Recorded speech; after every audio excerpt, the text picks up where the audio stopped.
The Kryllian guards pulled Ethan Cole through the prison halls, and his boots scraped against the cold metal floor.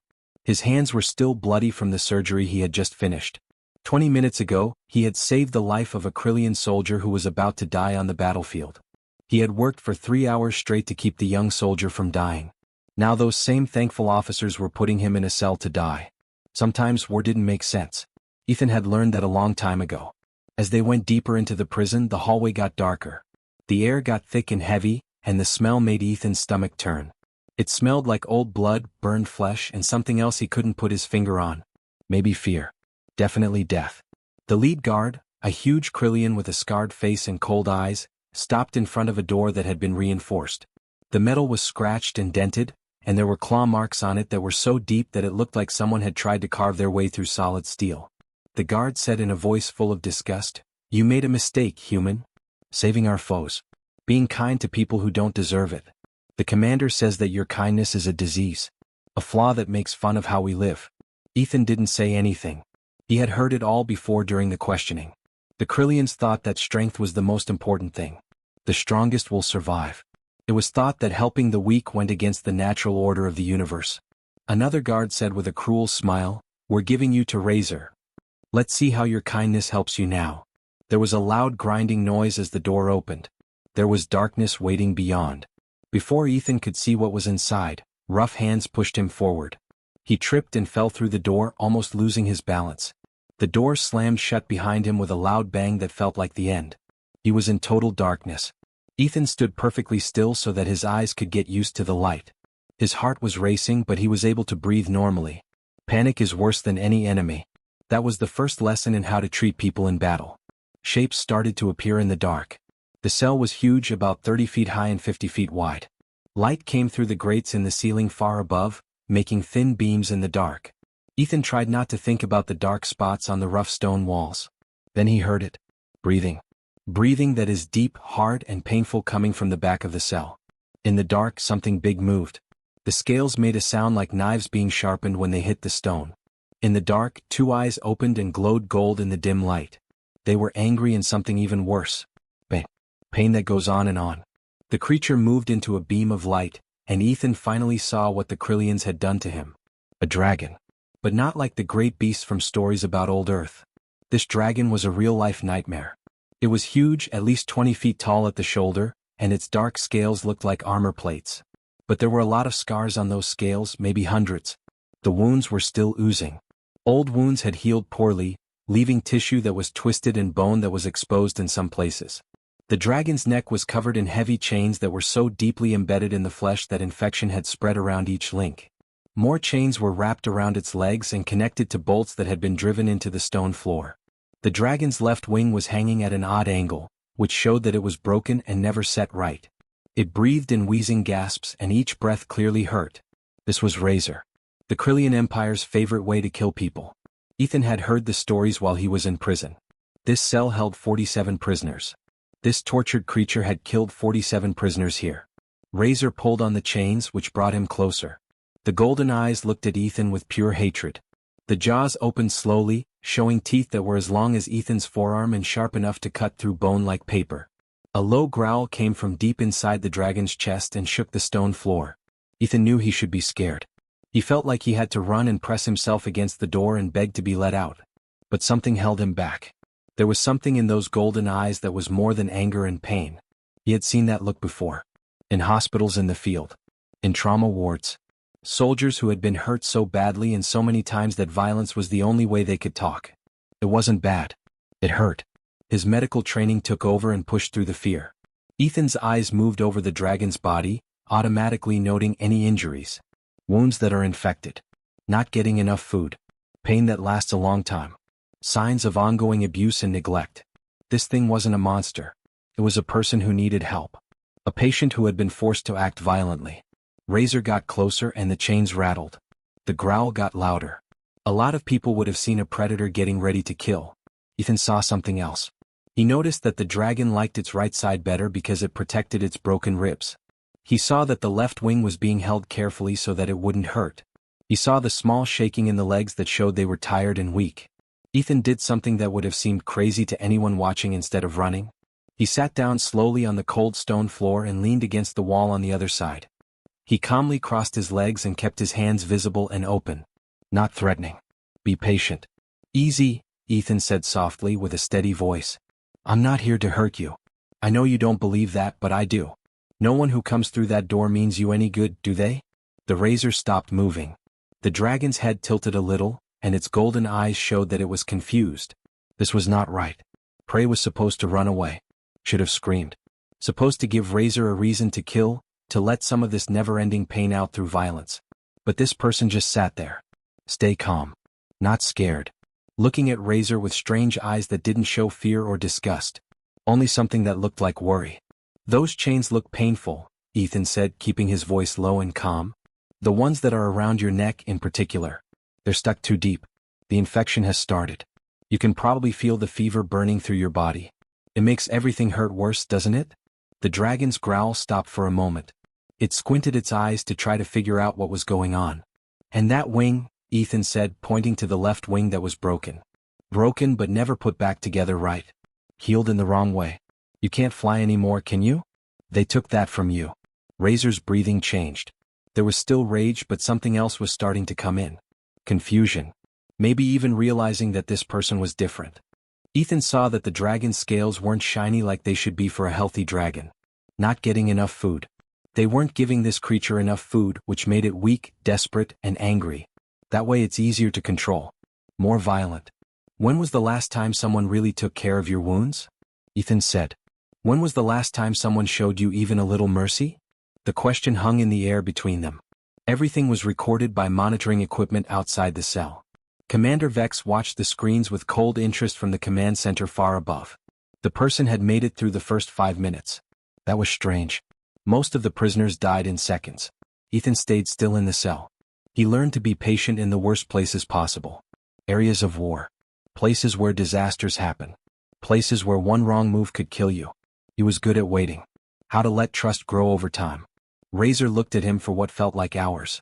The dragon's eyes searched Ethan's face for signs of deceit, hidden weapons, or any sign of the cruelty that every other human in Kryllian had shown. But there was nothing there. Just calm determination and something that looked a lot like understanding. Ethan spoke again as the first signs of dawn light began to come through the ceiling grates. My name is Ethan Cole. I was a doctor. That means I help people get better. People of all kinds. Various species. Even enemies. He stopped and looked directly into those golden eyes. I made a promise once. To help anyone who needed it get better. No exceptions. That oath didn't end when I went to jail. He slowly pointed to the wounds on the dragon. I can help if you let me. I don't have a lot. There is only cloth from my uniform and water from that drip pipe in the corner. But I can get rid of those infections. Make them hurt less. It won't fix everything, but it's a start. Razor's big head dropped a little. The dragon was paying attention now, really paying attention. For the first time in 3 years, something other than pain and anger was breaking through the fog of suffering. Ethan said softly, I won't make you. That's not how healing works. You have to make a choice. You need to trust me enough to let me get close. The dragon and the person looked at each other across the dark cell. Outside, guards couldn't believe what they were seeing and pressed their faces against the observation windows. Razor had not attacked. Did not kill. Actually thought about what the person said. Something that couldn't happen was happening in that cell. Something that would change everything. The hours dragged on in that dark cell. Ethan stayed where he was, leaning against the wall.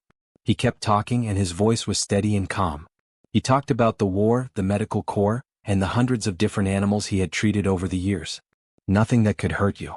Just words breaking the heavy silence. Razor paid attention. The dragon was still tense and ready to attack at any moment, but the human's voice sounded different. Kryllian voices always had a sharp edge of cruelty, but this one didn't. There was no teasing or disgust. Just being patient and calm all the time.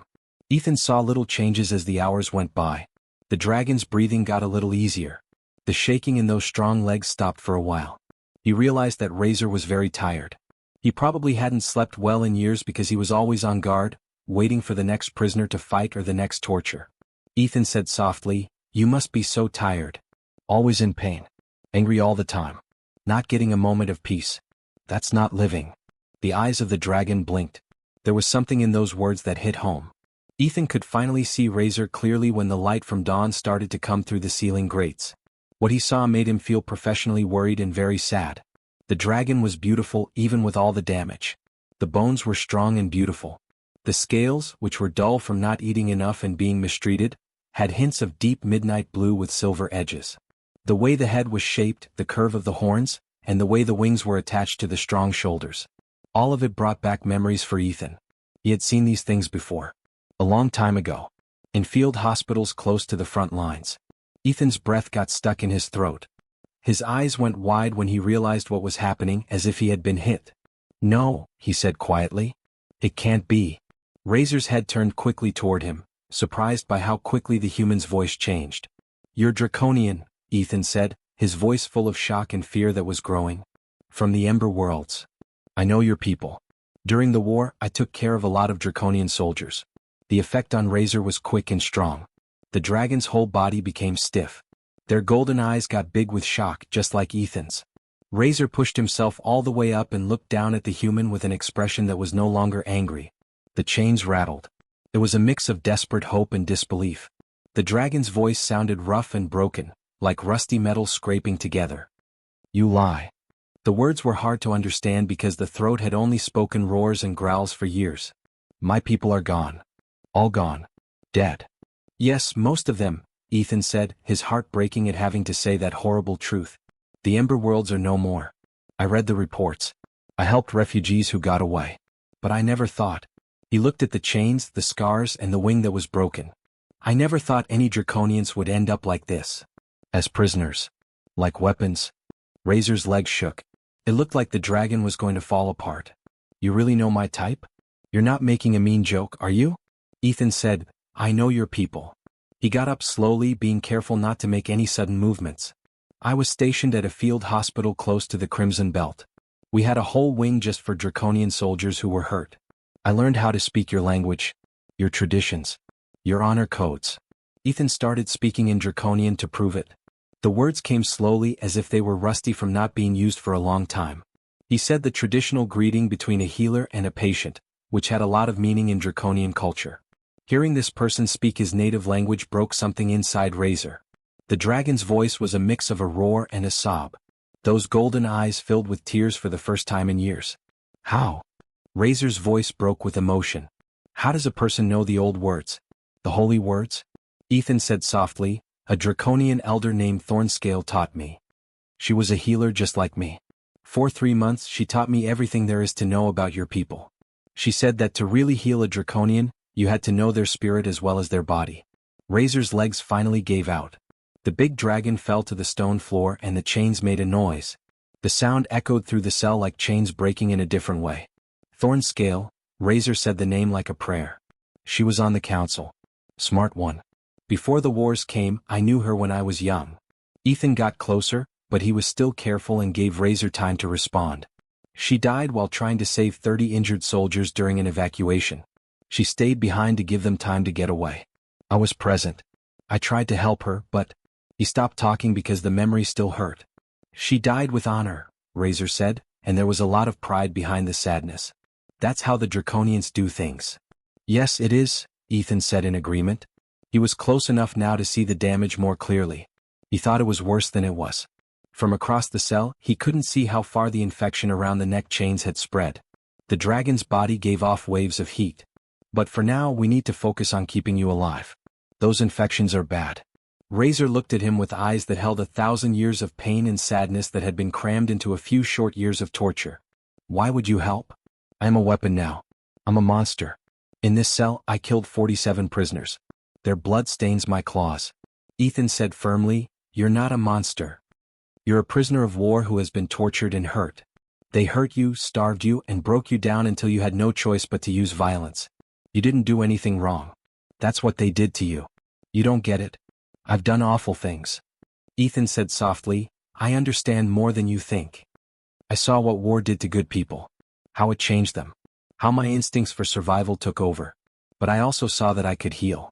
That even the most broken people could find their way back." He slowly held out his hand, palm up, which is a sign of peace around the world. "Hello, my name is Ethan Cole. I was the Xenobiology Division's Chief Medical Officer. Before I was caught, I was a colonel.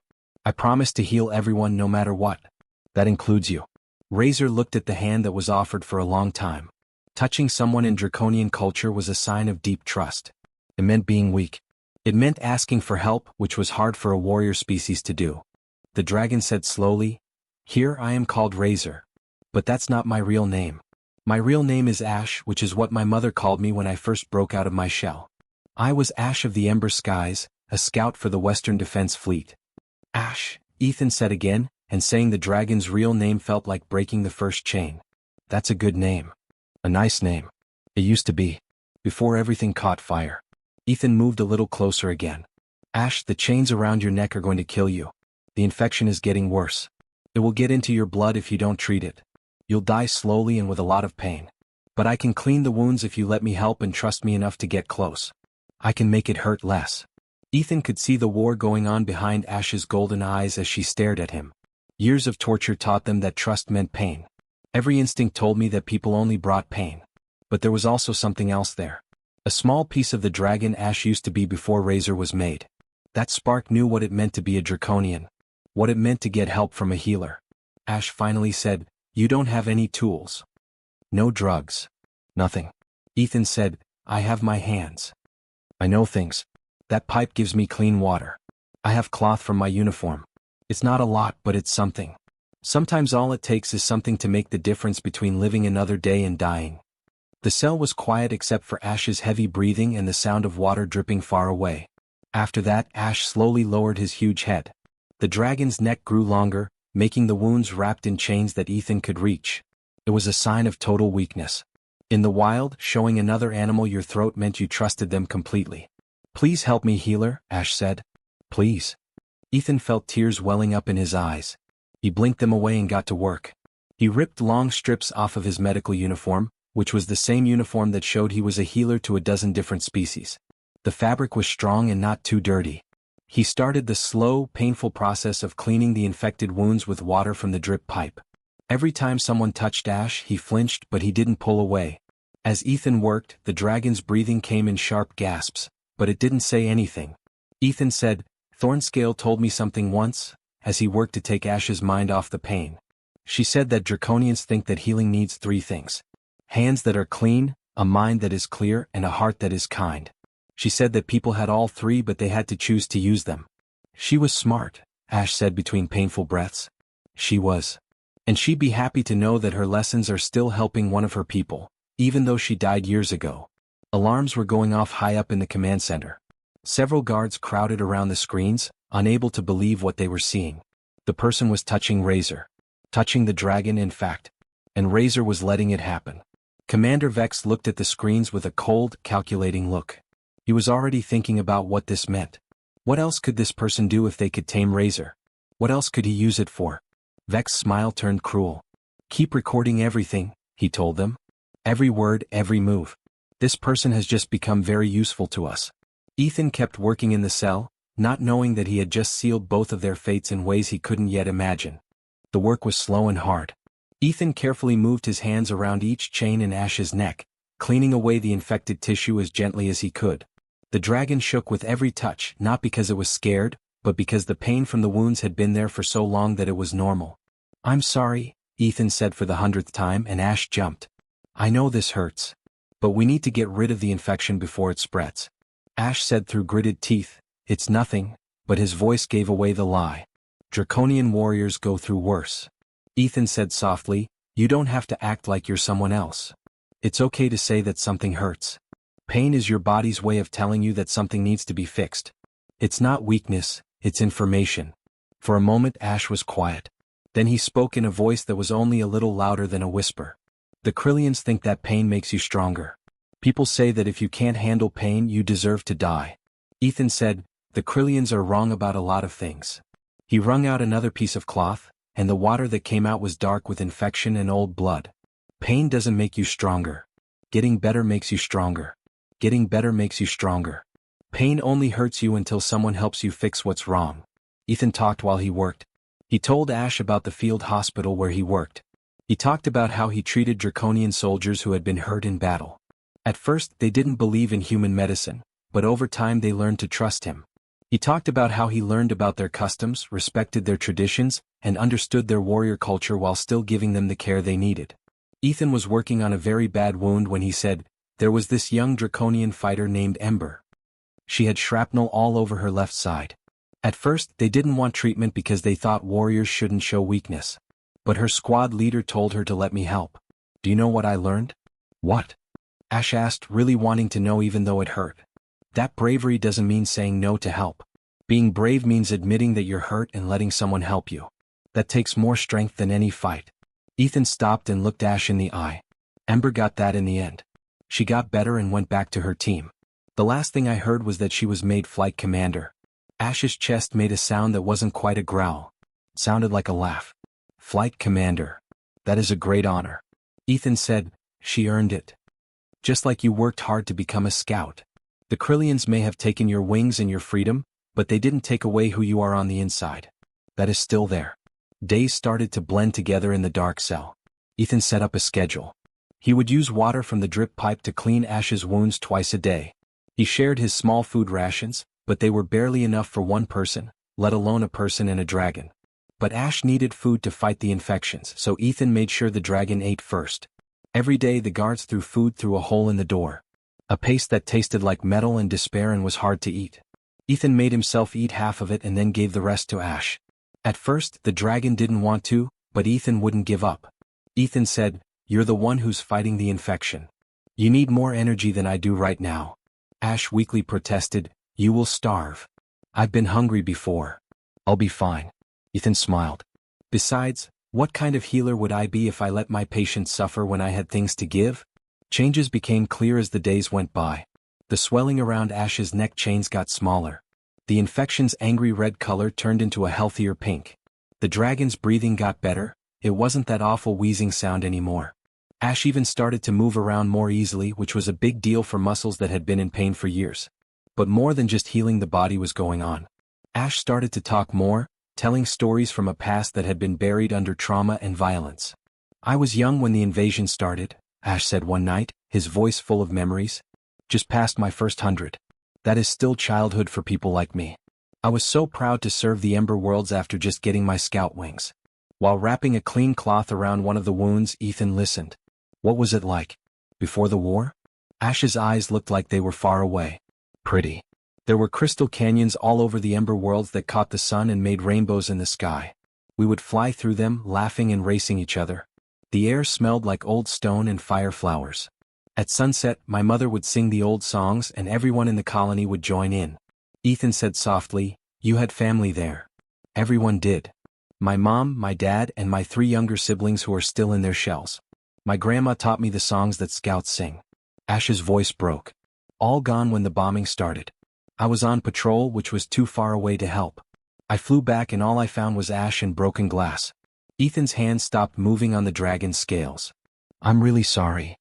I tried to help others. Flew through the wreckage looking for people who were still alive. A few dozen were found. We ran to the outer colonies, but the Kryllian ships were everywhere. They hunted us down like prey. I fought.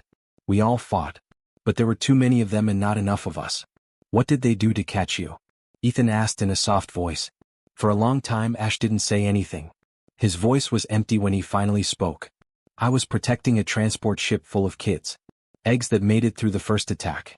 While the transport tried to jump to hyperspace, I fought off 3 Kryllian fighters. I hurt their ships, killed their pilots, and gave the transport enough time to get away. But my wing got hit. I crashed on a dead moon. Ethan and the dragon's golden eyes met. They found me there, half dead from my wounds. They didn't kill me, they saw a chance. A warrior from Draconia. Not very common. Important. Strange. They fixed my body just enough to keep me alive, but they broke everything else. They tortured you, Ethan said, his voice full of anger even though he tried to stay calm. Every day. Pushing my limits. I wanted to see how much pain I could take before I broke. They wanted a weapon, not a person. So they killed the person and made the weapon. Ash looked at the floor of the cell, which was covered in blood. And in the end it worked. I turned into Razor. I turned into exactly what they wanted. Ethan got up and sat in front of Ash, staring right into those old, painful eyes. No. You made it. There is a difference. You did what you had to do to live. That's not the same as turning into what they wanted. I killed 47 prisoners in this cell, Ash said, and Ethan could hear the pain in his voice. It felt like a physical wound. 47 beings who were probably innocent just like you. I have their blood on my claws. I can still hear their screams in my head. Did you have a choice? Ethan asked in a low voice. What? When the Kryllians threw those prisoners in here with you, did they ask you if you wanted to fight? Did they let you say no? Ash's jaw tightened. No. But I went ahead and did it. I still killed them. Because you were starving, sick, and in constant pain, they made those prisoners look like either threats or food. They made things so bad that violence was the only thing that made sense to a mind that was in a lot of pain and needed to survive. Ethan's voice was strong but kind.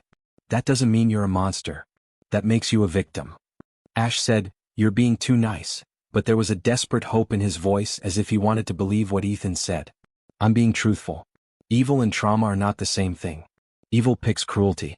Trauma is forced into it. Ethan put his hand on one of Ash's huge claws. The fact that you feel guilty, that you remember those prisoners, and that you can have this conversation right now shows that you're not what they tried to make you. Ash made a noise that was somewhere between a sob and a roar. The dragon's whole body shook with feelings that had been hidden for a long time. Ethan stayed close, his hand steady on the claw, and didn't say anything to help. For a long time they sat like that, a human and a dragon, a healer and a patient, two broken souls finding comfort in the worst place possible. Word was getting around in the prison hallways above them. During shift changes, guards talked to each other in whispers. When other prisoners walked by on work details, they would slow down near the cell and try to hear what was going on inside. The tale of the human doctor who had tamed Razor was becoming a legend. During a work detail, one prisoner, a grizzled fighter from a species Ethan didn't know, stopped by the cell door. He could hear the quiet talk inside with Ethan's calm voice and Ash's low responses. The prisoner looked back at the door with a look of wonder in his eyes when his guard told him to keep moving. That night, the prisoner told his cellmate, Razor hasn't killed him. 5 days now. They're having a conversation. Talking for real. His cellmate said, That's not possible. I heard it with my own ears. Somehow, the person is healing Razor. Getting the dragon to remember things. It looks like ice melting. The story spread quickly through the prison. Hope, the most dangerous feeling in a place meant to crush it, started to grow. If a person could live through Razor's cell, and if healing could happen even in that dark place, then maybe other things that seem impossible could happen as well. But hope gets people's attention, and that's bad news when it's the wrong people. Commander Vex had been watching everything that happened in his command center on the surveillance feeds. His first interest had turned into something much more planned. He thought Ethan's success with Ash was a chance for him. Dark, money-making chance. Get interrogation room 7 ready, he told his second-in-command. Tomorrow we will put this person's skills to the test on a bigger scale. Let's see what else he can do if he can tame one dragon. The officer moved around uncomfortably. Sir, what are you going to do? Vex's smile was as cold as the dark side of the moon. We're going to find out how useful our new medic really is. Then we're going to use him to make the galaxy's most obedient fleet of dragons. In that dark cell, a week went by and then something amazing happened. The monster named Razor was going away, and the dragon named Ash was coming back to life. At first, Ethan noticed it in small ways. The way Ash would greet him every morning with a slight bow of the head, which is a traditional way for equals to show respect in draconian culture. How the dragon's eyes had gotten brighter again, no longer dull from pain and fever. The way Ash moved with more and more confidence, testing muscles that had been in pain for so long. But the biggest difference was how Ash talked. Every day the dragon's voice got stronger. It sounded less like metal grinding and more like the deep, resonant tone that draconians were known for. And Ash talked more, bringing up memories that had been buried for years because of trauma. Tell me about your family, Ethan said one afternoon while he was looking at the wounds that were healing. The infection was almost gone now, but the chains were still too deep to get rid of without the right tools. For a moment Ash was quiet and then he spoke. My mom's name was Skyfire. She taught young people about the past as a teacher. She could make even the most boring lessons feel like they were going on an adventure. Ironwing was my father, and he was a craftsman who worked with crystal. He could use his breath and claws to shape it and make things that were incredibly beautiful. They sound great, Ethan said in a soft voice. They were. My youngest sibling, who was still in the shell when the attack happened, was going to be called Spark. We had already picked out the name and were just waiting for the day of the hatching. Ash's voice got thick with feeling. I think about who Spark might have become sometimes. A teacher like Mom? Like our dad, a craftsman? A scout like me? Ethan sat down next to the dragon and took a break from his work. Say something nice to me. A nice memory from before things went wrong. Ash's eyes got a little brighter. We used to have this flying contest every summer solstice. Young scouts would race through the crystal canyons, doing aerial tricks while older scouts watched. The year before the invasion was the first time I competed. I was so scared that I almost didn't take off. What happened? Ethan asked because he really wanted to know. I hit a crystal formation on the second turn and fell through the air like a baby bird learning to fly. People thought I was out of the race. But I got better, finished the course, and even did a double spiral at the end. I came in last, but my family cheered the loudest. My mom told me that it took more courage to finish after failing than to win. Ethan grinned. Your mom was a smart woman. She was. I wish you could have met her. She would have liked you. After a pause, Ash asked quietly, what about your family, Ethan? You never talk about them. The question hung in the air. Ethan had been avoiding this subject, but Ash had been through so much pain. It was only fair to give him one back. Finally, Ethan said, I had a wife.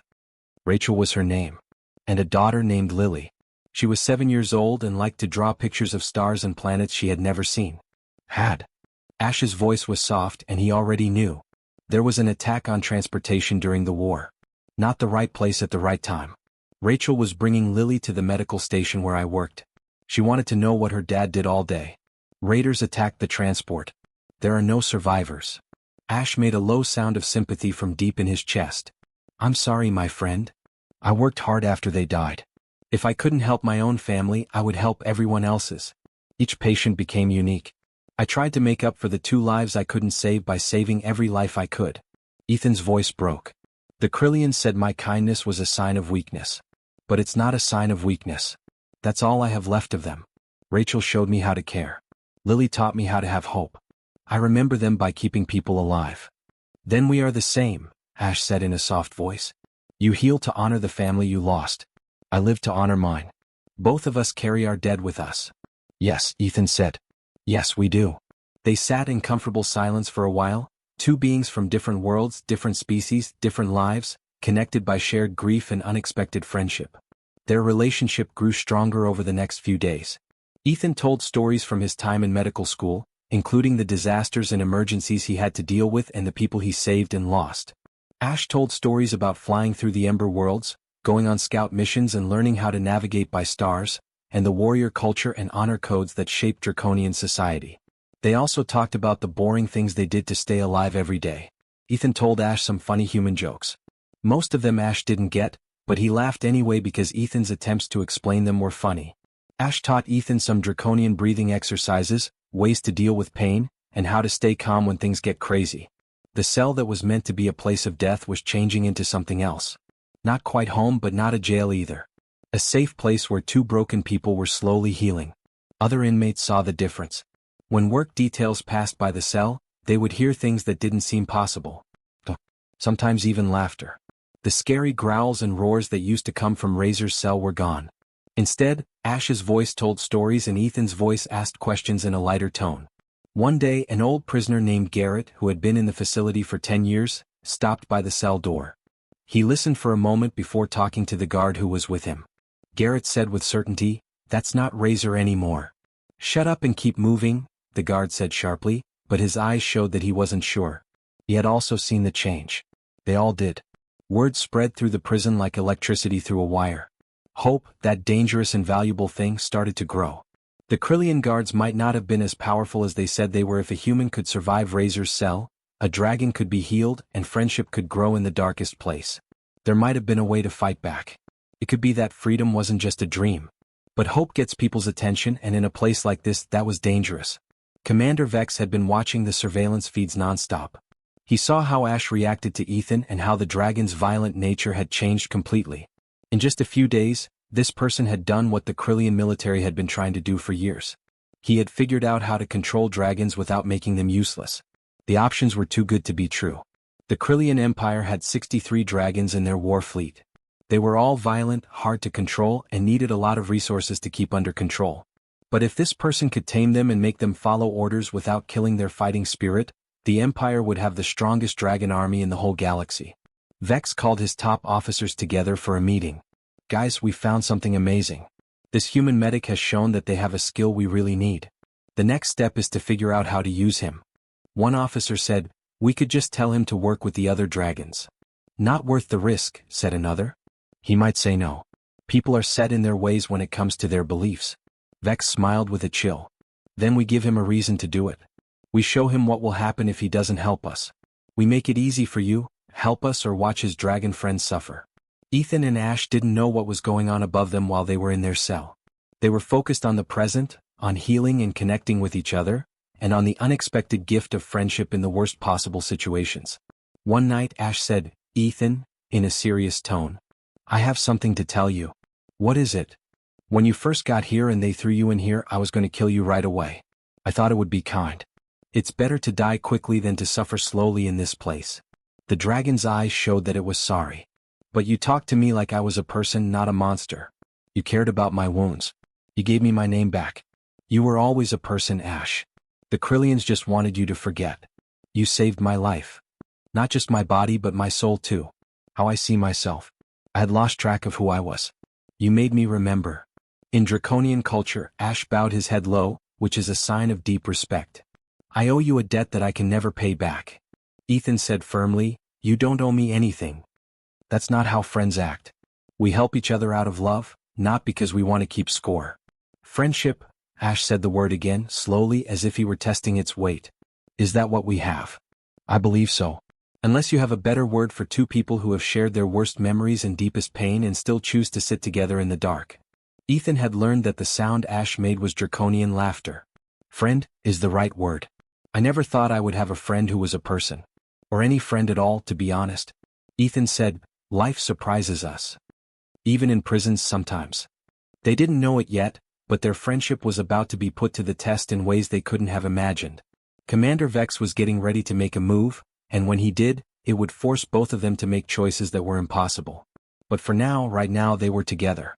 And that was everything in a place meant to kill hope. Without warning, the door to the cell blew open. Ethan woke up suddenly from where he had been sleeping next to Ash's warm side. After spending so many days in the dark cell, the harsh light that flooded the room made both of them squint. 4 guards burst in with their guns raised. Commander Vex stood behind them, his cold eyes looking at them with the dispassionate interest of a scientist looking at lab specimens. Get up, human, Vex said. Ethan slowly got up and stood between Ash and the guards. The dragon growled low, which scared the guards and made them take a step back without meaning to. But Ash didn't jump. Did not attack. It was amazing how well the creature could control itself, given that it had killed without thinking. Vex saw this right away. His smile, which was thin, got bigger. Unbelievable. The beast is really looking out for you. Faithful like a well-trained pet. Ethan said firmly, his name is Ash. And he's not a pet. Names, protection, loyalty, Vex thought. You've done more than we could have hoped for. That's exactly why you're coming with us. Where? Ethan asked. You'll find out soon enough. Hold back the dragon. I don't want it to follow. The guards moved forward with chains that were stronger. Ash growled and pulled against his restraints, but Ethan raised a hand. Don't. It's fine. Everything will be fine. No, Ethan, Ash said. Trust me, Ethan said in a low voice in Draconian. Don't worry. Don't give them a reason to hurt you. Ash's golden eyes were filled with anger, but the dragon made himself stay still while the guards put on more chains. They weren't taking any chances. They pulled Ethan out of the cell. The last thing he saw was Ash's worried face, which was barely able to hold back his anger. The guards dragged Ethan through hallways he had never seen before and up several levels until they reached a reinforced observation deck. Ethan could see an arena below through the thick, clear wall. His stomach sank. The arena was very big, maybe 100 feet wide, and the walls were high to keep something strong inside. There was another dragon in the middle, chained to the floor. This one was smaller than Ash and had dark green scales and eyes that looked scared and wild. What is this? Ethan asked, even though he was afraid of the answer. Vex said, a demonstration. You've shown that you can control one dragon. Now we need to find out if your skills go beyond this. The dragon below has been here for 2 years. Totally wild. Attacks anything that moves. We've lost 6 handlers while trying to train it. So you want me to calm it down? Ethan said slowly. Oh, it's more interesting than that. Vex pointed and guards pulled another person into view. A prisoner like Ethan in his 30s, scared and beaten. We're going to put this prisoner in the arena with the dragon. Standard way to carry out an execution. But you, Dr. Cole, are going to go in there too. You're going to keep the dragon from killing him. Ethan's blood froze. That's crazy. I need time and the chance to build trust in order to understand how the dragon is doing. You'll have as long as it takes for the dragon to decide whether to eat the prisoner or listen to you. Vex's smile was mean. Think of it as a test of your skills in real life. If you pass, we can talk about more civilized plans. If you fail, we'll know that your success with Razor was just luck. And what if I say no? Then both prisoners die and we put your dragon friend back on his old training schedule. I think it included starvation, electric shocks, and different creative ways to use fire. You seem to do well with fire. The threat was clear. Ethan looked down at the scared prisoner below and then at the crazy dragon. This was a trap for death. But if he didn't try, that prisoner would die for sure and Ash would be in pain. Fine, Ethan said through clenched teeth. I'll do it. Very good. Vex pointed at the guards. Bring him down. Ethan was standing in the arena a few minutes later, with rough sand under his feet. The prisoner was let go from his guards on the other side of him. The man stumbled forward, saw the dragon, and then pressed himself against the wall in fear. The dragon saw them both right away. Its head turned toward them and its nostrils flared. It growled deeply from its chest. The creature was skinny, sick, and had scars all over it just like Ash. The same wild mix of pain and rage was in its eyes. Easy, Ethan said, trying to keep his voice calm even though his heart was racing. Nobody here wants to hurt you. The dragon's answer was quick and violent. It lunged forward as far as its chains would let it, snapping its jaws in an attempt to reach either person. The chains stayed on but just barely. The sound of metal straining echoed through the arena. Vex and his officers watched with great interest from above. Other guards had also come to see if the person who had tamed Razor could do it again. Ethan made himself breathe slowly and think like a medic instead of a scared prisoner. He looked at the dragon very closely. The scales were dull, which could mean that the animal wasn't getting enough food. The way it moved showed that its left back leg hurt. Old injury that didn't heal well. The breathing was quick and panicked, not the slow, strong breaths of a healthy dragon. This wasn't violence that came from evil. This was fear pretending to be violence. Ethan took a small step closer and said, "You're scared. They did hurt you, didn't they? Again and again. Made you scared of everything." The dragon snapped at him again, but Ethan saw something. The attack was meant to keep him away, not to actually catch him. This dragon didn't want to kill anyone. It wanted to be by itself. Ethan took another careful step and said, "I know someone like you. His name is Ash. He was stuck like you are now. Feel the pain like you have." People thought he was a monster when he was really just a victim. The prisoner against the wall cried, "Please just don't touch it. Don't make it matter." Ethan said, "She's not in it." He was sure of the dragon's gender because of the way its bones were shaped. And she's not mad. She's scared. He could see the dragon's eyes clearly now that he was close enough. He saw intelligence behind the anger and fear. Getting it? This dragon understood everything that was said. He switched to basic Draconian and said, "My name is Ethan Cole. I am a healer. I helped Ash from the Ember Skies. If you let me, I can help you too." The effect happened right away. The dragon's head jerked back and its eyes got big. She made a noise that sounded like a gasp of shock. "You understand me," Ethan said softly, and then he went on in Draconian. "You know the old language. Where do you come from?" The dragon's aggressive stance changed. She spoke in broken, rusty Draconian. "Deep waters. I live in the Deep Waters colony." "How do you know the holy language?" "A friend taught me. A Draconian elder named Thornscale. She wanted people to understand your people." The dragon's eyes filled with tears. "Thornscale is still alive. Someone made it." "Many lived," Ethan said in a low voice. "And I'm trying to help those I can find. Starting with you. What's your name?" The dragon thought for a moment, then spoke in a voice that was barely above a whisper. "River. They used to call me River, but now they call me this." Ethan said, "River is a lovely name." He slowly sat down on the sand, putting himself in a weak, non-threatening position. "River, these people want to see if I can keep you from killing that prisoner over there. But I don't think you really want to kill him. I think you're just trying to stay alive like all of us." River looked at the scared prisoner and then back at Ethan. "They throw people at me. Expect me to kill. I don't want to kill. But they hurt me if I don't. Fire. Electricity. Pain that never goes away." Ethan said, "I know. They did the same thing to Ash. He broke him down until he thought violence was the only way out. But there is another way. What if you didn't attack instead of killing? What if you showed them that you can choose something else? River said, they will punish me, and you could hear the fear in her voice. Maybe. But I'll still be here. I'll do my best to keep you safe. And River, I promise you this, I'm working on a way for all of us to leave. You, me, Ash, and all the other dragons they have. But I need you to believe me. Can you do that? Vex was getting impatient with them. What's going on? By now the dragon should have attacked. His second-in-command pointed to the screens. Sir, they're talking to each other. The person is speaking Draconian. Vex's eyes got smaller. This was even better than he had hoped. The person wasn't just being nice to the dragons to tame them. He was speaking to them in their own language, which was something the Kryllians had never thought of before. In the arena, River made up her mind. The dragon slowly lowered her head, just like Ash had done weeks before in the cell. Submission. Have faith. A desire to try. Ethan got up and walked over to the prisoner, who was shaking so much that he could barely stand. That's fine. She won't hurt you. Come here slowly. The prisoner didn't want to leave the wall. Ethan told him to stand near River, where the dragon could easily get to them. River didn't move, but he watched. Didn't fight. Just looked with those wise old eyes. There was no sound in the arena. Everyone who was watching held their breath. Then River did something that shocked everyone. She slowly and carefully opened one wing, making a protective canopy over both people. It was a sign of care and protection. The same gesture that draconian mothers used to protect their children. Ethan looked straight up at Commander Vex from the observation deck. Without saying anything, he got his point across. These dragons weren't weapons. They were real people. And people could choose to be kind instead of violent. It was hard to read Vex's face. Then he smiled slowly and with purpose. Bring him up, Vex said. We have a lot to talk about.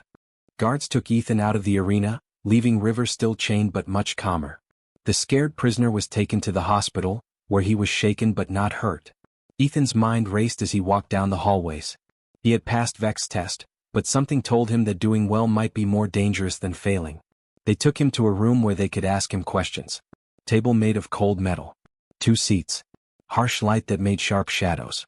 A few moments later, Commander Vex came in and waved the guards away. They were by themselves. Sit, Vex said. Ethan stayed standing. I want to see Ash. Check on him to make sure he's okay. Your dragon is okay. Actually, it's more than fine. Since you left, he has been very well behaved. It's like he's waiting for you to come back. Vex walked around the table like a predator. You've made me think highly of you, Dr. Cole. 2 dragons, each with a very different personality, both responding to you in a matter of minutes. That's not by chance. That's a skill. It's not skill. It's just being polite. Something that your people don't seem to be able to get.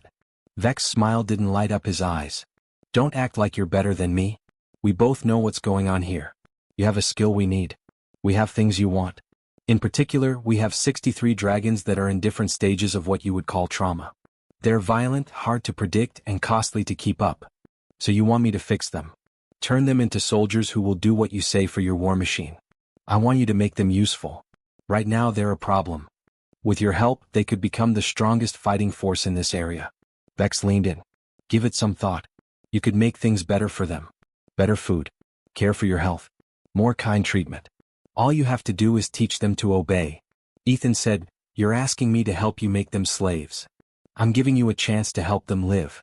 They will stay in their current situations unless you help them. Hungry. Broke.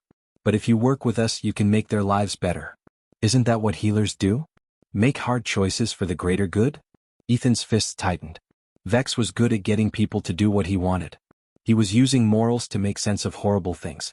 What will happen if I say no? Then we go back to the old ways. Starting with your buddy Ash. You've made him weak. Needs to be trained again.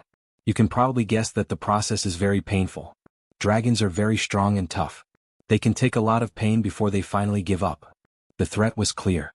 Help enslave all the dragons, or watch Ash get tortured until he turns back into Razor the monster. Ethan said, I need time to think. You have an hour. I will start retraining Ash after that, whether you like it or not. Vex walked to the door but stopped. Oh, and Dr. Cole, don't waste time coming up with a heroic way to get out. This building is meant to keep dragons inside. One person won't make it 10 feet. He locked the door behind him. Ethan was by himself with his thoughts and a choice that was impossible. He walked around the small room, his medical mind weighing his options like he would when treating a complicated injury. Every idea he came up with had serious problems. He couldn't get out by fighting. Couldn't talk from a strong position. Could not say no without making Ash and the other dragons suffer even more. But something Vex said stuck in his mind. There are 63 dragons. Everything in one place. Everyone is in pain. Everyone is waiting. What if the answer wasn't to run away? What if it was about working together? 30 minutes later, guards came to get him. They didn't bring him back to Ash's cell. They took him to a huge hangar that made the arena look small instead. Ethan's breath caught when he walked in. The area was huge, at least 500 feet wide and 100 feet high. And it was full of cages. A lot of them. Each one had a dragon in it. Ethan saw animals he thought were no longer alive. Huge thunder wings with storm gray scales. Beautiful star weavers with silver patterns that looked like they changed in the light. Compact tunnel burners made for fighting underground. Ancient tide callers who should have lived in the deep sea, not in metal cages. All of them looked like they had been abused. Not getting enough food. Wounds that haven't been treated. The eyes of people who had given up hope were dull. Ethan whispered, "Dear God. What did you do?" Vex stood next to him and made big gestures at the dragons that were locked up. "We've been gathering them for almost 10 years. We take samples every time we find a colony. We get rid of the rest. Wild populations can't get in the way of our controlled breeding programs." "You're committing genocide," Ethan said, his voice full of horror and anger. "We're getting rid of threats and making sure useful species can live. It's a good policy." Vex pulled up a data pad that had profiles of all the dragons. "We caught some of them in battle. We found some of them in refugee camps. We bought a few from slave traders. Each one is a big investment." Ethan's head spun. This wasn't just a jail. It was a group of things. A museum of lives that were stolen and cultures that were destroyed. These dragons stood for many different kinds of dragons, hundreds of years of history and thousands of stories. Vex only saw them as things to use for his own gain. "You will look at each one," Vex said next. "Check on their conditions. Find out which ones can be trained to fight again. We'll start with the best specimens and work our way down." Guards pushed Ethan toward the first cage. There was a young dragon inside, probably not even 50 years old, with copper-colored scales. Her eyes were tired and had no fight left in them. Ethan walked up slowly. "I need things. Equipment for medical use. How can I properly evaluate them without tools?" "You'll get basic tools brought in. For now, a visual check is enough." Ethan got down on one knee next to the bars of the cage. The young dragon didn't move or respond. She had been hurt so badly that she didn't even want to know what was going on. He spoke softly in Draconian. "Do you understand me?" The dragon's face showed a hint of surprise. She nodded slowly. "What's your name?" She said, "Copper. From the southern peaks. I'm going to help you, Copper. But I need you to be strong for a little while longer. Can you do that?" "Why?" Copper's voice sounded empty. "What good does it do to stay strong? Because they win if you give up. And I'm not ready to let them win yet. Are you?" There was a change in Copper's eyes. Not quite hope, but maybe the memory of what hope felt like. Ethan went to the next cage, then the next, and so on. He quickly looked at each one and spoke softly in Draconian or whatever language the dragon understood. He wanted to know names. They asked about their homes. They were more than just prisoners, he told them. He planted seeds with each dragon. Little words of rebellion that look like comfort. Questions about pain can remind us of our strength. He was putting things together, one piece at a time, one dragon at a time. The guards behind him didn't know the languages he spoke. They thought he was just calming the dragons down so they would be easier to deal with. They didn't know that what he was doing was much more dangerous. He was giving them a reason to hope. Hope was a weapon in a place like this. It took hours. Ethan looked at almost 40 dragons, and his voice got hoarse from speaking so many languages. Some dragons answered right away. Some were too broken to talk to. But they all heard him. They all understood that a person was speaking their language, treating them with respect, and seeing them as people instead of animals. Vex finally told everyone to take a break. "You've come a long way. The dragons are much calmer now. I think this plan will work out well for everyone."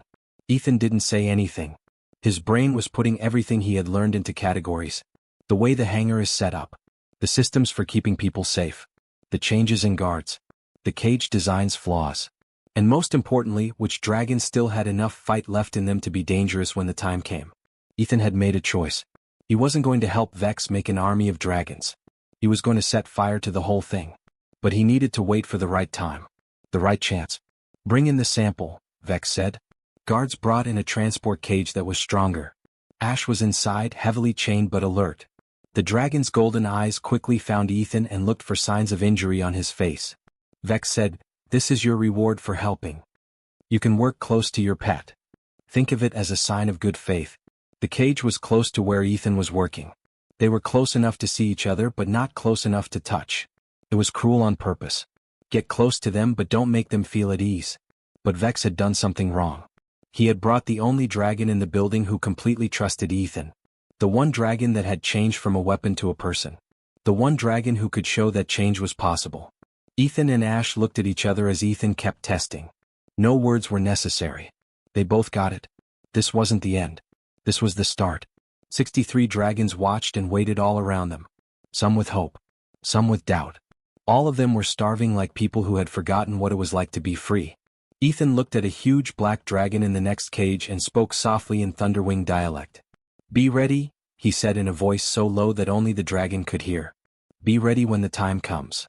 The black dragon's eyes flickered with understanding.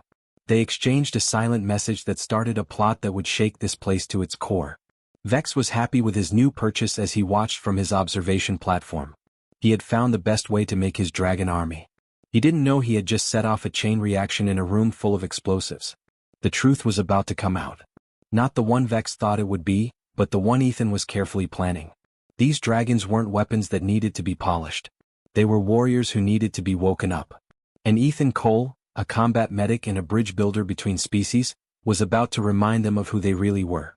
The time had come for the uprising to begin. Vex just didn't know it yet. 3 days went by. Ethan moved from cage to cage for 3 days, looking at dragons, speaking softly in their own languages, and planting seeds of rebellion disguised as medical exams.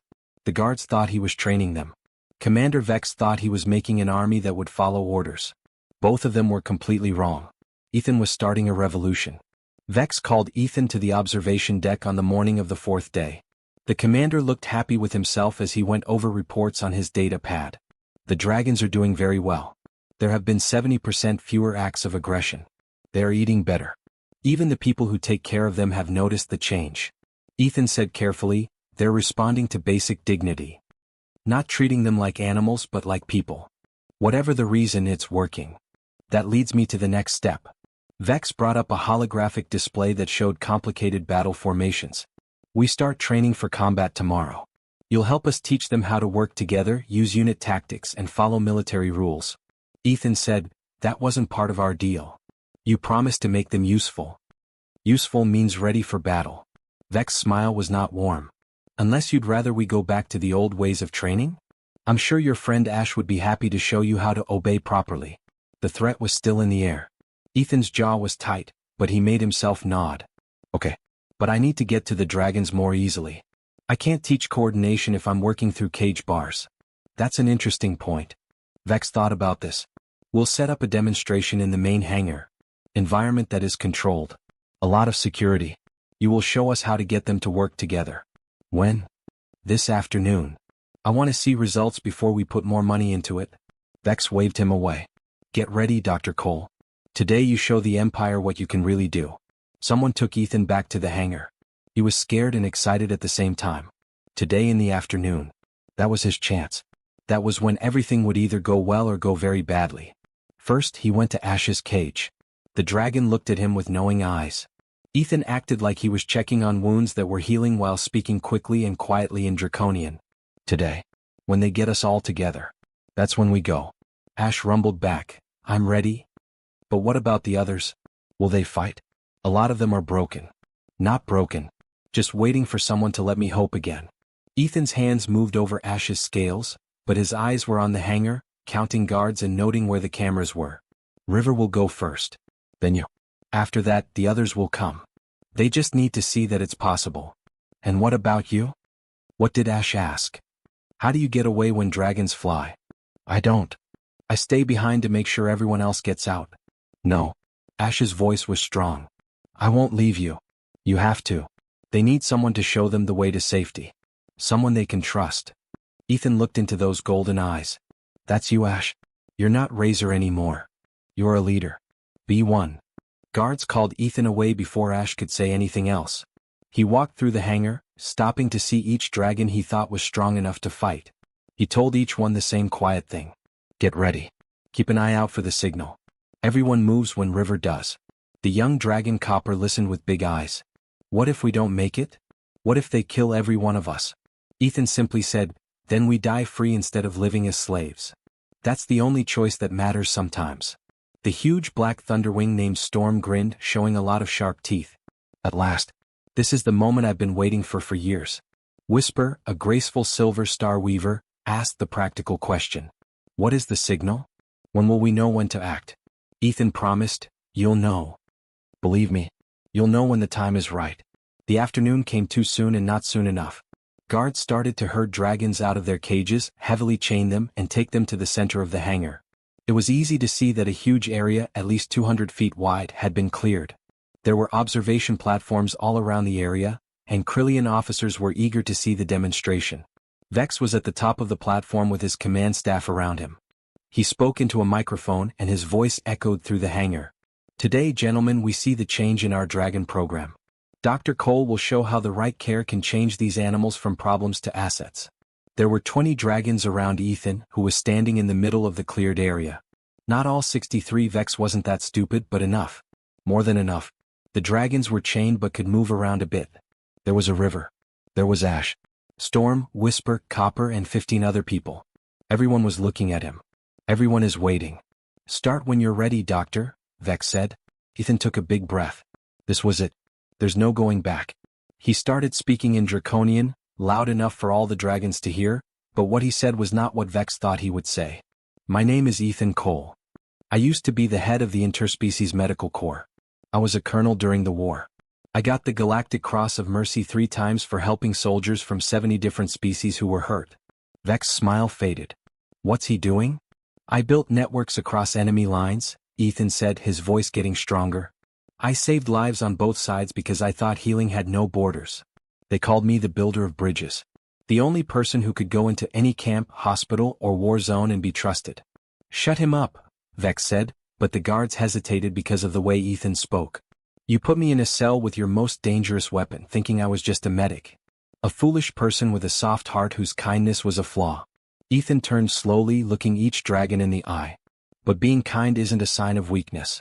The most powerful force in the universe is compassion. Strong enough to fix wounds. Strong enough to make bridges. And strong enough to break chains. He made a whistling sound. Sure. It's clear. Piercing. That was the sign. Just like we planned, River went first. The green dragon roared and lunged, but not at the guards. It lunged at its own chains. She had been working on them for 3 days, loosening bolts while acting like she was calm. They broke when she used all of her strength. Ash answered right away, and his deeper roar shook the hangar. He pulled on his chains with all his strength, and the metal screamed as links broke. Free. Finally free after 3 years. The effect spread through the hangar like lightning. The sound of 20 dragons roaring at once was deafening. With hope giving them strength, they attacked their restraints again. Fire. Vex yelled. Ethan was already moving when the guards raised their weapons. He had been looking at the layout of the hangar for days. He was aware of where the emergency controls were. He ran toward the main panel, avoiding guards who were confused and sliding under the tail of a dragon that was swinging. Bullets flew through the air. The air was burned by energy blasts. But now the dragons were moving, using their bodies as shields and making it impossible to shoot straight. Ethan got to the control panel. His fingers flew across the interface, and medical override codes let him in when he shouldn't have been able to. He had memorized the blueprints for the building from screens he had seen while being led around. That knowledge came in handy. He turned on the emergency protocols. Doors to cages all over the hangar started to open. All 63 dragons, not just the 20 that were shown, were suddenly free. There were loud alarms. There were red lights flashing. The automated voice at the facility started to say that there had been a breach. Dragons poured out of their cages, some scared, some confused, but all knew that something impossible was happening. Freedom was close at hand. The huge Thunderwing Storm was in charge of one group. His voice rang out over the noise. Western Hangar. The person said that the shields were down on the Western Hangar. Ethan had done more than let them go. He had shown them a way out. He had broken the Western shield generators during his tests. Small damages that might look like maintenance problems, but are enough to make something weak. The Silver Star Weaver, Whisper, put together another group. Help the hurt. We carry them together. Stronger dragons picked up dragons that could barely stand. The species that had been separated and made to fight each other were now working together as one. Ash fought his way through the chaos to get to Ethan. Come. Now we have to go. Not yet. Ethan was still in charge and downloading files. I need proof. Proof of what they did here. The Galactic Council needs to know. The hangar shook from a huge explosion. Vex had started the self-destruct sequence. The coward was ready to destroy everything rather than let it get away from him. Every screen had red numbers on it. 5 minutes until the bomb goes off. Please, Ethan. Ash's voice broke with need. Go. Get them out. Ethan yelled back. Now you're in charge of them. Go ahead. Ash yelled in anger, but Ethan was right. Dragons were still lost and confused. They needed someone to keep them all on the same page. The great dragon didn't want to, but he did the job. All of the dragons. Ash's voice cut through the noise with authority. Formation by ability to fly. Strong flyers help the weak. Go to the western exit. Now. His natural leadership came out, like the warrior he had been before torture broke him. Dragons answered, knowing the voice of someone who knew how to fight and how to stay alive. River and Storm took the lead and cleared the way. The middle group was put together by Whisper and Copper. Ash was last, making sure that no one was left behind. They moved like water going downhill, and once they got going they couldn't be stopped. Guards tried to stop people from leaving, but they were too many. Not by violence but by sheer willpower. The dragons weren't killing anyone. They were getting away. Ethan had shown them that there was a difference. 4 minutes. Ethan got the last file. All of the records. Every dragon caught. Every test that was done. Every crime against humanity that happened. His medical training taught him that writing things down could save lives by stopping more harm from happening. He took a communication device from the broken control panel and sent an emergency message over Galactic Council frequencies. His command codes were out of date but still worked. The files were sent in a burst that was smaller than normal. 3 minutes. Ash came up next to him, having gone back around even though he had been told not to. I told you I wouldn't leave you. Now get out of the way, stubborn human, or we'll both die. Ethan didn't say anything. He climbed onto Ash's back and held on to the dragon's scales. Ash's wings were damaged but still worked and they spread wide. 2 minutes. They ran to the western hangar, where other dragons were already breaking through. The shields that had been damaged flickered and went out. Beyond, the open sky called. 1 minute. Ash jumped, his wings catching the air and his muscles straining. They got over the wall of the building just as the first explosion started. The hangar behind them burst into flames and bent metal. There were secondary explosions after that, and each one was bigger than the last. The whole building was falling apart and it was all coming down. Vex made sure that his self-destruct would work well. Ash flew hard, following the other dragons that were escaping into the open sky. The Kryllian prison complex, which had been the site of so much suffering, was now just rubble and fire behind them. 63 dragons flew in a messy line in the sky ahead. Some people got hurt. Everyone was tired. But they were in the air. They were free. Ethan Cole held on tight to Ash's back and watched the sun set, painting the sky gold and red. They had done it. They had done it even though the odds were against them. The rebellion was over. Now it was time to survive. The dragons flew for hours, getting farther away from the prison facility's burning ruins. Ash led them toward a range of mountains that could be seen on the horizon. He thought that being on high ground would keep them safe. The others followed, too tired and confused to ask where they were going. As night fell, they landed in a valley that was hard to find. Dragons fell to the ground, their wings shaking from flying for so long. A lot of them hadn't flown right in years. Their muscles hurt so much. But it was a good kind of pain. Freedom hurts, not being in jail. Ethan slid off of Ash's back, and his own legs were barely able to hold him up. He quickly switched to medic mode and moved around the dragons, looking for serious injuries. Several had been shot while trying to get away.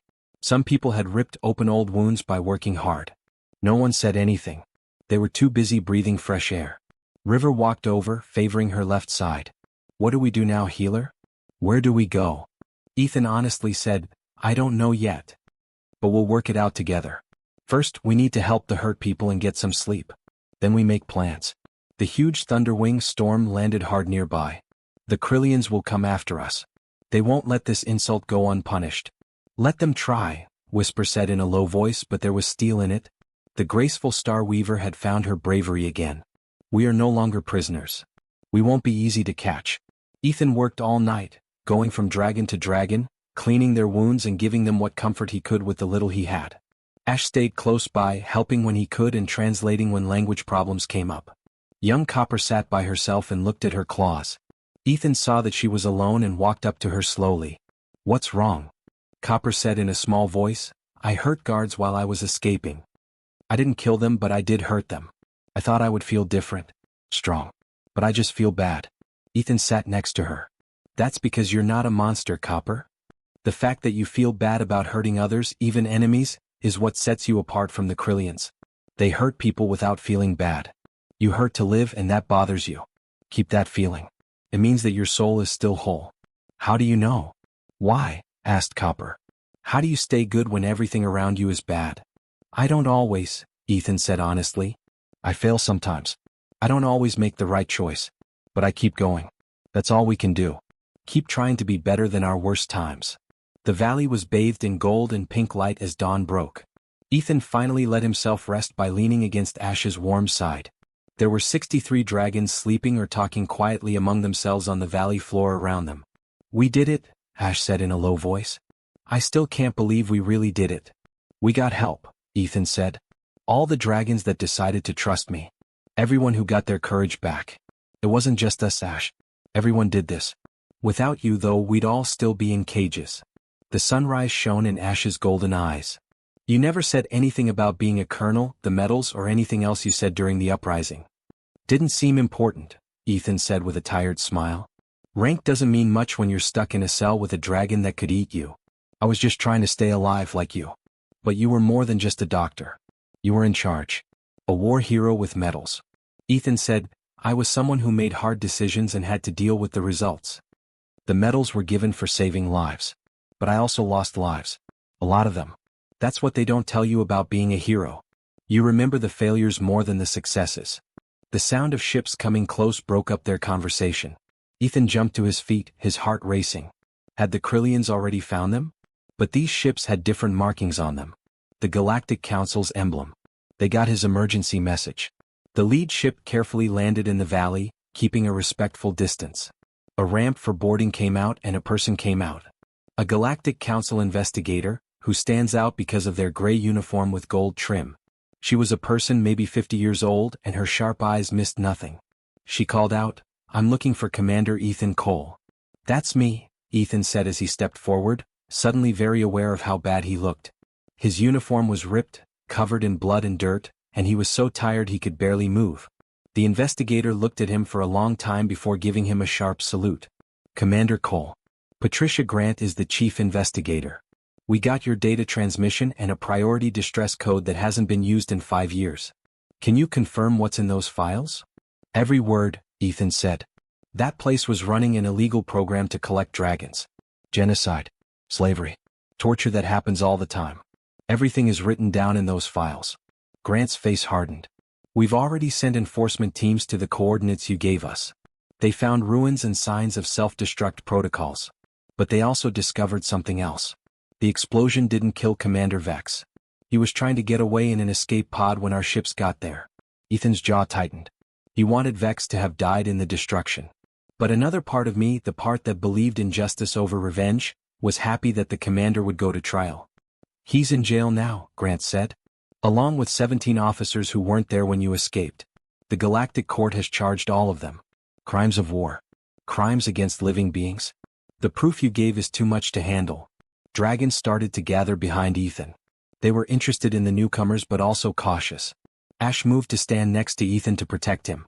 Grant saw the dragons and her face softened. "We have medical ships ready to go. Food and water. A temporary place to stay until we can find a real home. These dragons have been through a lot. The council wants to help. Why should we believe you?" Storm yelled, and his deep voice echoed through the valley. "How do we know you're not just another type of cage?" Grant didn't back down from the challenge. She spoke directly to Storm in a polite way. "You don't know. You have every reason to not trust authority after what happened to you. I can only promise you that the council will make this right. We let you down by not finding out about that facility sooner. We can't change what happened, but we can try to help you get over it." Ethan said in a low voice, "She's telling the truth. I know Patricia. We fought together in the war. She's one of the good ones." Ash looked at Ethan, then at Grant, and finally at the dragons that were there. "We vote. That is the way of the draconian. Everyone makes their own choice. What happened next was amazing. 63 dragons from different species and cultures talked about their future. Some people didn't want to deal with any authority at all. Others knew they needed help to stay alive. The argument was heated but polite. Finally, River spoke up. I say we take their help. Not because we trust them without question, but because the healer does. And we trust the healer. Dragons nodded their heads in agreement one by one. Not all of them, but a lot. They would take help from the council, at least for now. Medical ships came in over the next few hours. Real doctors with the right tools started to help the hurt dragons. There was food, and it was more than most of the dragons had seen in years. There were tears. People laughed. It was the start of healing. Ethan finally let people take care of him too. His shoulder wound from Vex's shot, which was missed in the chaos, was cleaned and bandaged. A medic tried to make him rest, but Ethan wouldn't until he had seen all the dragons. Patricia Grant found him as night fell. How bad do you look, Ethan? Thanks. You always knew how to make a guy feel good. I'm not kidding. You've been through something bad. You need to sleep. Counseling. Time to think about everything. I will. After I'm sure they're all settled in. Still putting everyone else first? Patricia said with a small smile and shook her head. That's why you got those medals. And why you probably have more bad dreams than all of us put together. The bad dreams come no matter what I do. They might as well be worth something. Patricia was quiet for a moment before asking Ethan the question he had been dreading. What are you going to do next? The council wants to give you back your rank. Put you in charge of coordinating medical programs between species. You've shown that you're the best at bringing people from different cultures together. I don't know, Ethan said. I've been running for years. From sadness. Because of guilt. From the memory of all the people I couldn't help. Then I met Ash and things changed. I began to heal myself while I was healing him. So you want to stay with the dragons? I want to make sure they're all right. That they are really free and not just move to a nicer cage. Ethan looked at Ash, who was talking to younger dragons and teaching them how to navigate by the stars. They need someone who knows them. Who can speak their languages. Who sees them as people, not things. It sounds like you've already made up your mind. Maybe I have. Ethan sat with the dragons as night fell over the valley and listened to their stories, hopes, and fears about the future. Copper curled up next to him and finally fell asleep without having bad dreams. Storm and Whisper were teaching the younger dragons songs from their home worlds. It seemed like River was laughing for the first time in years. Ash sat next to Ethan and kept an eye on their odd family of survivors. Thanks, Ash said softly. Thanks for everything. For seeing me as a person when others saw only a monster. For letting us all be ourselves again. Ethan said, thanks for trusting me. For taking that first step of faith in a dark cell. You saved me as much as I saved you. What will happen tomorrow? We start to figure out how to build real lives tomorrow. How to change survival into living. Ethan smiled. But that's a problem for tomorrow. We are going to sleep tonight. Free dragons slept outside in the open air around them. The time for judgment had come. Justice was being done. And real healing was finally starting to happen. It had been 3 months since the escape. 3 months of healing, making plans, and building something that had never been seen before in the galaxy. Ethan stood on a cliff and looked out over what would soon be the most important hospital in all of space. The place was just right. A planet that used to be part of the Ember World's territory. It was damaged in the war but not destroyed. The Galactic Council had made it a safe place for all species that had been hurt during the wars. And at its center would be a hospital that was unlike any other.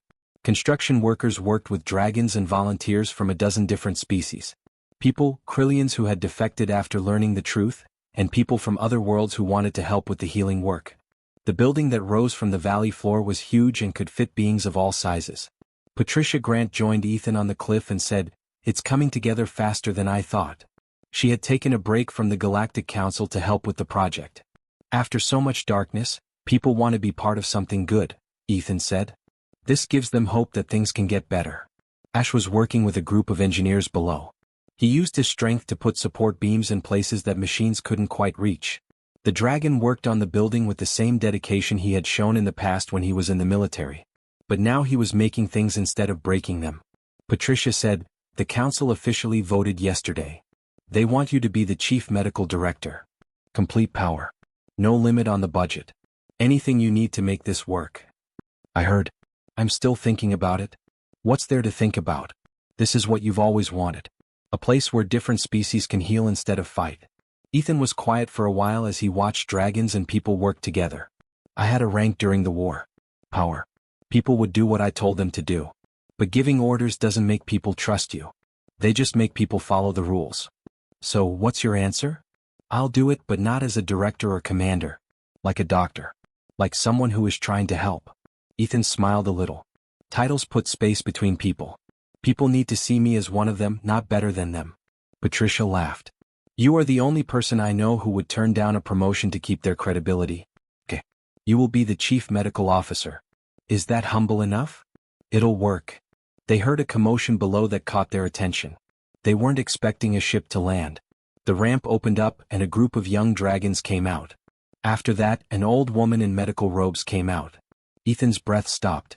Is that Dr. Helen Torres? Patricia said. She heard about your work. Wants to help. Brought 17 draconian orphans that she's been looking after since the war. Thought this would be a nice place for them to live. Ethan ran down the cliff path and got there just in time to see Dr. Torres greet Ash. The old woman had been one of his medical school teachers. She was well known for her work in xenobiology and her strong commitment to treating all species the same. Dr. Torres, Ethan yelled. I didn't know you were coming. The old lady turned around and her face, which had seen a lot of weather, broke into a big smile. Ethan Cole. I should have known that you would be at the center of something like this. You were always too stubborn for your own good. They hugged, and Ethan's feelings that he had been holding back for months finally came out. This woman had shown him that medicine wasn't the only thing that could help him heal. It was about seeing the person, not just the sick person. These younglings need a home, Dr. Torres said, pointing to the young dragons who were looking around with big, curious eyes. The war killed their families. I've done what I can, but they need more than one old person can give them. They need a group of people. A reason. Copper, who had been working nearby, carefully walked up to the young dragons. She was still learning to trust herself and was still feeling guilty about being a prisoner. But when she saw these kids, she felt something change inside her. I can help teach them, Copper said in a low voice. Let them know they're safe here. That would be great, Dr. Torres said with a smile. What's your name, dear? Cuprum. From the southern peaks. A lovely name. And these kids are lucky to have you. The sanctuary began to take shape over the next few weeks. The main building of the medical center was finished first. It had technology from all over the galaxy. The treatment rooms are big enough for creatures as small as mice and as big as dragons. Equipment that has been set up to work with 100 different body types. And most importantly, a staff that knew that healing meant taking care of both the body and the spirit. On the first day, Ethan set the main rules. No species was turned away. Everyone was treated equally and no one was seen as less valuable than anyone else. And no one would ever be forced to use someone else as a weapon or tool. These weren't just rules. They were holy promises. It only took a few days for the first patients to show up. People who fled conflicts at the border. People who have been trafficked. People who had been hurt and needed a safe place to heal. At first, some people were suspicious and thought they were being kind when they were really being cruel. But they found something else here. They saw people working with species they had fought against during the war. They saw enemies from the past eating and talking together. They found dragons that had been hurt and were now helping others heal. They found proof that things could get better. Ethan spent his days going back and forth between treatment rooms, consultation rooms, and the outside areas where dragons liked to rest. He spoke many languages, knew a lot about different cultures, and never stopped learning. He learned something new from each patient. One afternoon, he was helping a young Kryllian soldier who had been hurt in a fight on the border. The soldier was scared because he thought he would be treated badly because of his race. The soldier's voice shook as he said, "You're Kryllian. You have every right to hate us. Commander Vex was one of us. My people built the prison." Ethan calmly cleaned the soldier's wounds and said, "Vex doesn't speak for all Kryllians. One person doesn't stand for all people. What he did isn't your fault. You are only responsible for the choices you make. But my people hurt so many dragons. They hurt you. Yes. Now you can choose what happens next. You can keep feeling guilty about that forever, or you can help things get better. Be part of the answer, not the problem." For a long time the soldier was quiet. How do I do that? Begin with healing. Then decide what kind of person you want to be. The rest will come. Ethan heard later that week that Commander Vex's trial was over. Guilty of all the charges. Sentenced to life in prison in a place made for war criminals. No chance of getting out of jail early. It felt empty, but justice had been done. No punishment could take away the pain Vex had caused. But thinking about Vex meant letting him keep control over their lives. Ethan made a different choice. He decided to build instead of tear down and to heal instead of punish. The old prison cell where Ethan and Ash first met was moved to the sanctuary. Not as a memorial to pain, but as a reminder of change. They put it in the main courtyard with a simple sign that said, "Where healing begins." People would stop there, touch the scarred walls, and think about the friendship that had started in that darkness. Some people left flowers. Some people wrote notes of hope. The cell became a symbol that even the worst places could bring about the best changes. After 6 months, the sanctuary was helping hundreds of people. People from all over the galaxy heard about the place where everyone was welcome, where healing happened without judgment, and where enemies worked together. Dr. Torres started a teaching program to teach young doctors how to treat people of different species. Copper turned out to be one of her best students. The young dragon found that she had a knack for understanding trauma and helping others get over it. River took care of security, making sure the sanctuary stayed safe without turning into a fortress. She knew the difference between being safe and being locked up because she had been both. Storm led teams of explorers who were looking for other dragons that might still be in captivity and bringing them home to safety. Whisper became the historian of the sanctuary, writing down stories from patients so that their experiences would never be lost. Ash, the dragon who had once been turned into a weapon called Razor, became the heart of the sanctuary. He welcomed newcomers, made sure they were safe, and told them his story to show them that healing was possible even after the worst trauma. Ethan and Ash sat together one night and watched the sunset paint the sky in colors that made them think of the Ember Worlds. The sanctuary was full of life all around them. Laughter coming from the living quarters. Sounds of music in the common areas. The sound of different languages coming together in harmony. "Do you ever think about the first day?" Ash asked. "When they put you in my cell and thought I would kill you?" "All the time," Ethan said. "I was scared. But also interested. I saw through the monster they tried to make and saw the person underneath. I nearly killed you. Every instinct told me to attack in those first few minutes. But you didn't. You made a different choice. That choice made everything different." For a moment Ash was quiet. "You gave me back my name. Why my wish. How do I say thank you to someone who gave me back my soul?" "You already have. You help every dragon and comfort every patient. Everyone who sees you and knows that things can get better. That's how you say thank you. By giving it to someone else." A young medical student named Claire, who was a woman and a specialist in draconian physiology, came up to him. "Dr. Cole? A new person has come. A refugee from the outer colonies. She is scared and won't let anyone get close to her. I thought you might." Ethan was already standing when he said, "I'll be right there." "Hold on," Ash said. "Let me go too. Having a dragon around can make dragon patients feel safer at times." They walked together as friends and healers toward the medical center. Inside, they found a scared draconian elder who could barely stand because she had been hurt in an attack on her colony. "Please," she said softly. "Please don't hurt me.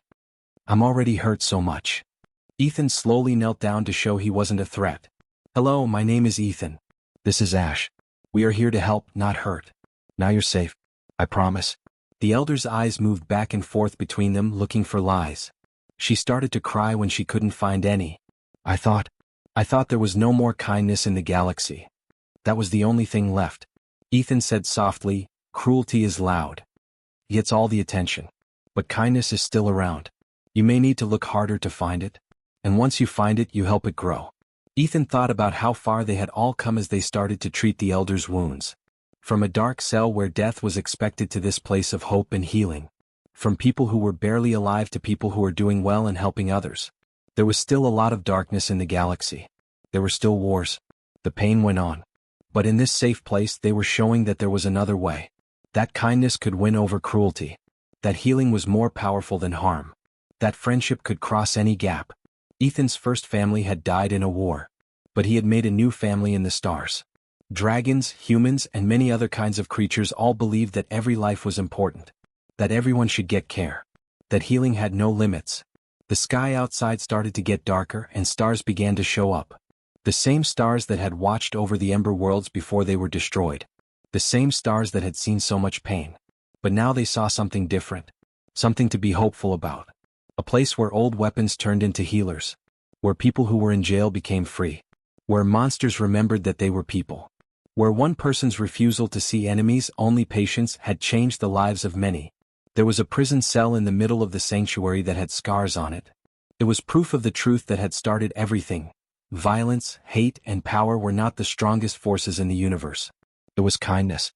Compassion that is simple, stubborn, and life-changing. The kind that could make even the worst wounds better. The kind that could break even the strongest links. The kind that could turn a dark death cell into a place of hope. Finally, the new start they had all been hoping for had come. And it was more beautiful than any of them had thought it would be.